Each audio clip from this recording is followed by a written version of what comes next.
जी नमस्कार साथियों, कैसे हैं आप लोग। वाकिफ कहाँ ज़माना हमारी उड़ान से, वे और थे जो हार गए आसमान से। साथियों, आज कुछ नया देख रहे होंगे। आपके लिए कुछ नया लाने का प्रयास किया गया और वो है मानचित्र के विषय में।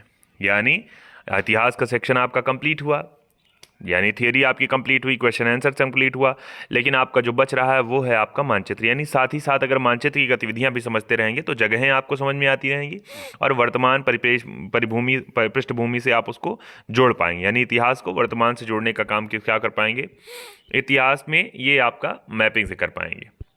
साथियों, आज के सेशन में हमने मैपिंग में जो स्टार्ट किया है, कुछ बेसिक बातें। क्यों? क्योंकि उसका कोई शेड्यूल या उसका कोई विषय सूची नहीं जारी हुई है कि किस किस मानचित्र को हम पहले या दूसरे क्रम में बात करेंगे। तो हमने एक तो बेसिक आपके ध्यान में लेकर आए।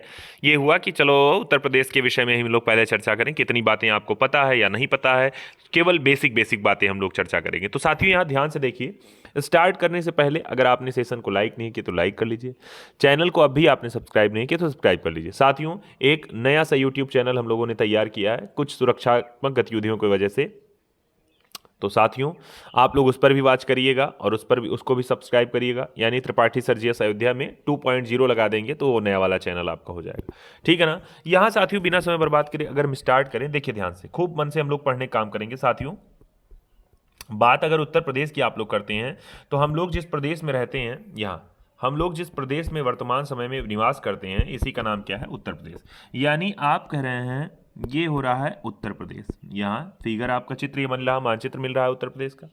अगर उत्तर प्रदेश की व्याख्या हम कुछ बातों की करते हैं तो यहाँ पहले पहले हम इसकी पृष्ठभूमि समझते हैं उत्तर प्रदेश की, कि उत्तर प्रदेश है कहाँ पर। तो उत्तर प्रदेश अगर आप पढ़ेंगे तो सर ये भारत का मानचित्र है। यानी अगर भारत का मैप है इंडिया का, तो अगर भारत को देखेंगे तो भारत के आप कहेंगे हृदय तल पे, तो हृदय स्थल पे तो आपको मध्य प्रदेश मिलता है। उसी के जस्ट ऊपर बाकी आकृति वाला आपको जो चित्र मिलता है नेपाल से सीमा साझा करता हुआ, जिसका नाम है नेपाल। ध्यान से समझिएगा, ध्यान से जानते रहिएगा चीज़ों को। तो आपने कहा सर नेपाल से सीमा साझा करता हुआ जो राज्य है भारत का, जिसका नाम है यूपी। ठीक है ना। अच्छा, इसी प्रदेश में हम लोग रहते भी हैं, आप सबको पता होगा। यहाँ साथियों, हम उत्तर प्रदेश के विषय में समझना स्टार्ट करते हैं तो आप ध्यान से देखिए। अब देखिए, यानी उत्तर प्रदेश अगर भारत के किसी राज्य, भारत में ही है आपका, तो इसका मतलब है उत्तर प्रदेश एक भारत का राज्य है। तो भारत के विषय में आप कहेंगे तो भारत में सर 28 राज्य, 8 केंद्र शासित प्रदेश वर्तमान समय में है। ठीक है ना। अच्छा, इन्हीं 28 में से एक अगर यूपी हो गया तो इसका मतलब है इस यूपी के अगल बगल भी तो कुछ राज्य होंगे, कुछ केंद्र शासित प्रदेश होंगे। तो इसी को हम लोग समझने का काम करेंगे। साथियों ध्यान से देखिए, अगर साथियों यूपी की बात करें तो हम एक काम करें, ईस्ट वेस्ट अगर इसे ऐसे खींच लिया जाए तो उत्तर ये हो जाएगा पूर्व, ये हो जाएगा पश्चिम, ये हो जाएगा उत्तर, ये हो गया दक्षिण। तो हम लोग साइड से स्टार्ट करते हैं। देखिए, सबसे पहले हम लोग क्या करेंगे, दक्षिण से स्टार्ट करते हैं। देखिए, अगर यूपी का दक्षिण का मैप अगर आप देखेंगे तो यहाँ देखिए सर, दक्षिण में 2-3 राज्य हैं। जैसे सर, एक मिल रहा है जिसका नाम है झारखंड, एक मिल रहा है छत्तीसगढ़ और एक मिल रहा है मध्य प्रदेश। यानी कि आपने कहा सर 3 राज्य जो हो गए ये तो दक्षिण में सीमा साझा कर रहे हैं, किससे? उत्तर प्रदेश से। ठीक है ना। तो 3 अभी ध्यान करते रहिएगा, 3 हो गए। अगर आप इसी के साथ अगर दक्षिण के साथ अब उत्तर में आ जाइए तो उत्तर में आप कहेंगे सर यहाँ पर एक तो मिल रहा है हिमाचल प्रदेश, फिर मिल रहा है उत्तराखंड और फिर मिल रहा है आपका कौन सा, इधर आप बात करेंगे तो 2 ही की बात करिए। चलिए, तो 3 2 5 हो गया। अब आप इधर आइए, अगर आप पश्चिम में आते हैं साथियों तो देखिए पश्चिम में अभी देखिए कई जगह कॉमन मिलेंगे आपको। ठीक है ना। तो हैरान मत होइएगा, पश्चिम में आते हैं तो एक मिलेगा हरियाणा और दूसरा मिलेगा राजस्थान। तो यानी 3 नीचे आपने कहा, 2 ऊपर कहा, तो 3 और 2 5 और आपका 2 हो गया 7 हो गया। ठीक बात है ना। अब ध्यान से देखिए, अब इसके बाद हम पूर्व में भी बात करेंगे। तो पूर्व में एक राज्य मिल रहा है जिसका नाम है बिहार, तो एक हो गया आपका बिहार। अब ध्यान से देखिए, यहाँ पर 3 2 5 2 7 1 8 और 1 8। अच्छा, तो आपका यहाँ इसी के साथ आपका क्वेश्चन जुड़ने वाला है। 8 तो आपके हो गए क्या, 8 तो आपके राज्य हो गए और एक ये बच रहा है दिल्ली, जो कि हो गया आपका एक तो यूनियन टेरिटरी। यानी कि उत्तर प्रदेश भारत के 8 राज्यों व एक केंद्र शासित प्रदेश से क्या करता है, सीमा साझा करता है।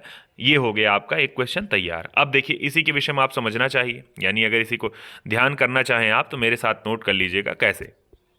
एक सेकंड भाई, अगर आप इसको नोट करेंगे कि सर यूपी की बात करें अगर, तो यूपी के विषय में, यूपी में आपने कहा सर कौन कौन सा राज्य हुआ, तो ईस्ट में आप स्टार्ट करिए सर बिहार हुआ, नीचे आप आ रहे हैं बिहार के नीचे, तो आपका हो रहा है कौन सा, यानी बिहार के नीचे जैसे आएंगे आपको मिल जाएगा झारखंड, फिर और नीचे आएंगे बगल आएंगे तो झारखंड के बाद आपको मिल जाएगा छत्तीसगढ़, छत्तीसगढ़ के जैसे पश्चिम में आएंगे आपको मिल जाएगा एमपी, एमपी के फिर उत्तर में आएंगे मिल जाएगा आपको क्या मिल जाएगा राजस्थान, राजस्थान के ऊपर आएंगे तो आपको मिल जाएगा दिल्ली, और दिल्ली के ऊपर मिल जाएगा सारी असर आपको हरियाणा, और हरियाणा के भी ऊपर आपको मिल जाएंगे तो मिल जाएगा आपको हिमाचल प्रदेश, और हिमाचल प्रदेश के ऊपर आपको मिल जाएगा उत्तराखंड। यहाँ देखिए 1 2 3 4 5 6 7 8, यानी 8 राज्य हो गया, और एक आपका क्या हो गया, एक हो गया यूटी, यानी कुल मिलाकर के 8 राज्यों और एक केंद्र शासित प्रदेश से सीमा साझा करता हुआ आपका उत्तर प्रदेश हो गया।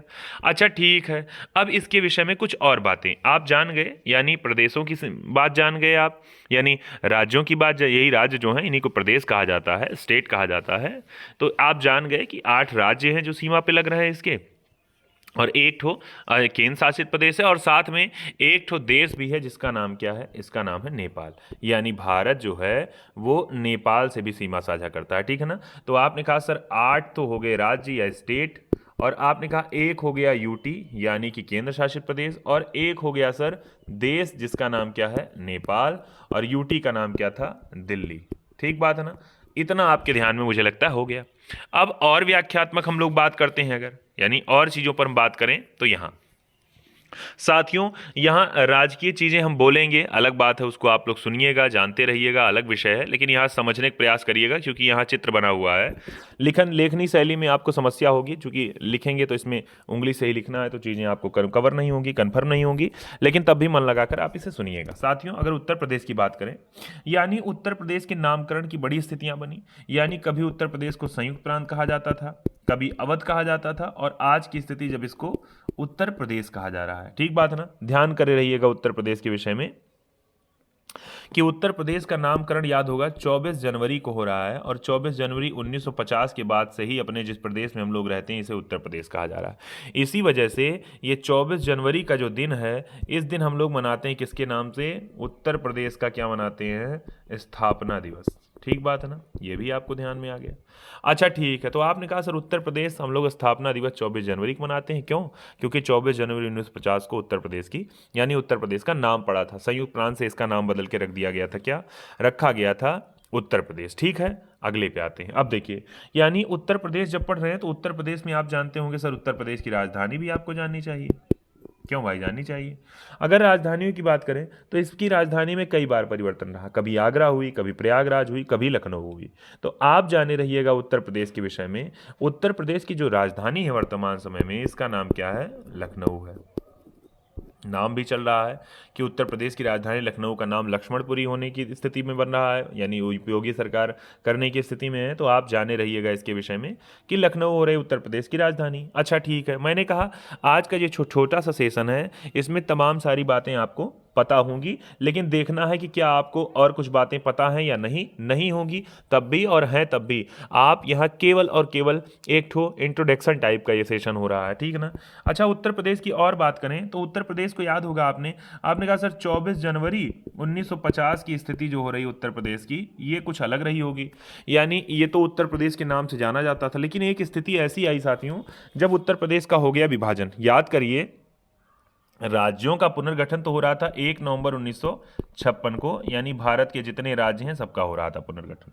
लेकिन बात जब आई यहाँ आई किसकी, 9 नवंबर की, और 9 नवंबर सन 2000 की। याद करे रहिएगा कि 9 नवंबर सन 2000 को साथियों ये आपका उत्तर प्रदेश जो हुआ, ये क्या नाम से इसका विभाजन हो जा रहा है 2 राज्यों में, यानी एक नाम चेंज होकर के, यानी आप कह रहे हैं एक तो यूपी अपना हाई है और दूसरा आपका उत्तरांचल के विषय में याद करे रहिएगा, या उत्तराखंड के विषय में, ठीक बात है ना।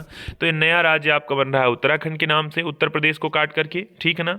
ये हो गया आपका, यानी पहाड़ी राज्य पहाड़ी जो जिले थे उत्तर प्रदेश के, लगभग 14 जिले से ज़्यादा, उनको निकाल करके नया राज्य बन गया जिसका नाम है उत्तराखंड, ठीक बात है। अब देखिए आगे अगर उत्तर प्रदेश की बात करें साथियों, तो मैंने कहा अगर उत्तर प्रदेश के विषय में और समझेंगे, अगर उत्तर प्रदेश की 4-5 बातें, जैसे उत्तर प्रदेश की राजकीय भाषा क्या है साथियों, भाषा क्या है। अगर उत्तर प्रदेश के विषय में और सुने, देखिए राजकीय भाषा, उत्तर प्रदेश में आप कहें सर उत्तर प्रदेश का राजकीय पशु क्या है, उत्तर प्रदेश का पक्षी क्या है, उत्तर प्रदेश का राजकीय वृक्ष क्या है, उत्तर प्रदेश का राजकीय पुष्प क्या है, उत्तर प्रदेश का राजकीय खेल क्या है, उत्तर प्रदेश का राजकीय चिन्ह क्या है। ये कुछ आपके वन लाइनर क्वेश्चन है, ऐसे ही आपके क्वेश्चन पूछ लिया जाता है वन लाइनर में, खास करके यूपी पीसीएस का भी एग्जाम देने जा रहे हैं तो वहां आपको यूपी स्पेशल पूछा जाएगा, पूछा जा सकता है। सर अगर भाषा की बात करें उत्तर प्रदेश की, तो उत्तर प्रदेश की जो राजकीय भाषा है ये है आपकी हिंदी। यानी हिंदी भाषा जो है देवनागरी लिपि के साथ क्या हो रही है, ये उत्तर प्रदेश की पहली राजभाषा हो रही है, 1947 से ही तय हो रही है। जबकि अगर बात करें उत्तर प्रदेश की सेकेंड राजकीय भाषा जिसका नाम है उर्दू, यानी 1989 से सेकेंड राजकीय भाषा उत्तर प्रदेश की हो रही है, उसका नाम है उर्दू। पशु की बात करें साथियों, तो पशु हो रहा है, इसका नाम है बारहसिंघा। और उत्तर प्रदेश की पक्षी की बात करें तो पक्षी जिसको कहते हैं हम लोग सारस, या कहते हैं जिसको क्रॉन्च, यही हो रहा है आपका उत्तर प्रदेश का राजकीय पक्षी। ठीक बात है ना, ध्यान में आई इतनी बात, स्क्रीनशॉट कर लीजिएगा। मैंने कहा लेखन शैली खराब हो सकती है, लेकिन मुझे लगता है मेरी भाषा शैली नहीं खराब है। ठीक बात है ना, भाषा आपको पूरी समझ में आ रही होगी। अच्छा, तो पक्षी आपने जान लिया। जबकि उत्तर प्रदेश, आपने कहा सर पक्षी की बात, आपने कहा सर यहाँ कई बातें की, आपने सर बारहसिंघा की बात की, फिर आपने किसकी बात की, फिर आपने बात की सर किसकी, आपने क्रॉन्च की बात की जिसका नाम था सारस। फिर आप कहेंगे सर मैंने कहा उत्तर प्रदेश का राजकीय वृक्ष क्या है, तो उत्तर प्रदेश का राजकीय वृक्ष है जिसका नाम है अशोका। ठीक बात है ना, यानी अशोक का पेड़ आप जानते होंगे रोड के किनारे लगे रहते हैं, पर्यावरण के दृष्टिकोण से बड़े ही लाभदायक पौधे होते हैं वो, ठीक है ना, पर्यावरण सुरक्षा के दृष्टिकोण से, तो ये आपका अशोक का वृक्ष है। अच्छा, जबकि एक और शादी ब्याह में आप जानते होंगे छूल का पत्ता लाने आप लोग जाते हैं, तो जिसको छूल कहते हैं उसी को अगली भाषा में कहते हैं पलास, या इसी को कहते हैं टेंसू। ठीक बात है ना, यानी पलास या टेंसू का पौधा जो होगा, पुष्प जो होगा, यही उत्तर प्रदेश का राजकीय पुष्प है, जिसे लगभग मुझे लगता है 2011 में जनवरी, या ऐसे जनवरी से ही, जनवरी 2011 से इसको, यानी 2011 से आपका क्या हो रहा है, ये उत्तर प्रदेश का राजकीय पुष्प हो रहा है। ठीक है ना, मैंने भाषा की बात कर दी, हिंदी देवनागरी लिपि के साथ, और दूसरी उर्दू। अच्छा ठीक है, अगर उत्तर प्रदेश के राजकीय खेल की बात की जाए तो सर हॉकी जो हो रहा है उत्तर प्रदेश का राजकीय खेल हो रहा है, इसको स्क्रीनशॉट कर लीजिए। मैंने कहा ये बेसिक आपको ध्यान में होना चाहिए, रात 9 बजे वाले सेशन में भी आपसे पूछूंगा तो ध्यान करे रहिएगा इसको, ठीक है ना। अच्छा, उत्तर प्रदेश की और क्या बातें हैं सर, बात और बहुत सारी है, यानी जो आप जितना बता दें उतना ही कम है, यही तो आप लोग कहेंगे। अच्छा ठीक है, उत्तर प्रदेश के सबसे मेन क्वेश्चन आपका आता है राजकीय चिन्ह से, यानी हर राज्य जो है उसका अपना अपना एक लोगो होता है, राजकीय चिन्ह होता है, तो सिंबल होता है, तो उसके विषय में, यानी उत्तर प्रदेश का राजकीय चिन्ह अगर आप देखेंगे तो आपको मिलेगा सर एक ठो, पहली चीज तो एक ठो वृत्त है, यानी एक वृत्त है ऐसे करके। अब एक वृत्त है, इसमें क्या है, दो ठो मछली हो रही हैं, ठीक बात है ना, और इस दो मछली में एक ठो क्या है, धनुष और तीर है, याद आ गया। यानी उत्तर प्रदेश क्या हो रहा है, उत्तर प्रदेश के विषय में अगर आप पढ़ेंगे तो उत्तर प्रदेश में के राजकीय चिन्ह में एक ठो वृत्त हो रहा है, जिसमें एक ठो धनुष तीर हो रहा है, और इसके बगल बगल में दो ठो मछलियां हैं, ठीक बात है ना, ध्यान करे रहिएगा। ये हो रहा है उत्तर प्रदेश के राजकीय चिन्ह के विषय में। मैंने कहा साथियों आज के सेशन में हमने कुछ ही देर में थोड़ी सी बातें की उत्तर प्रदेश के विषय में, राजकीय चिन्ह के विषय में, उत्तर प्रदेश का राजकीय पुष्प क्या है, राजकीय फल क्या है, उत्तर प्रदेश में कितने पड़ोसी राज्य सीमा साझा करते हैं, उत्तर प्रदेश के बगल के कौन सा देश है, उत्तर प्रदेश है, अगर पूछा जाए उत्तर प्रदेश के विषय में और तमाम बातें, तो मुझे लगता है यही कुछ बेसिक बातें हुई। साथियों ये सेशन कैसा लगा और इस सेशन के विषय में और आपको वीडियो चाहिए तो आप कमेंट सेक्शन में लिखिएगा। बाकी आपने इतना सहयोग किया, आपका बहुत बहुत धन्यवाद। जय हिंद, जय भारत, शुभ रात्रि, वंदे मातरम, धन्यवाद।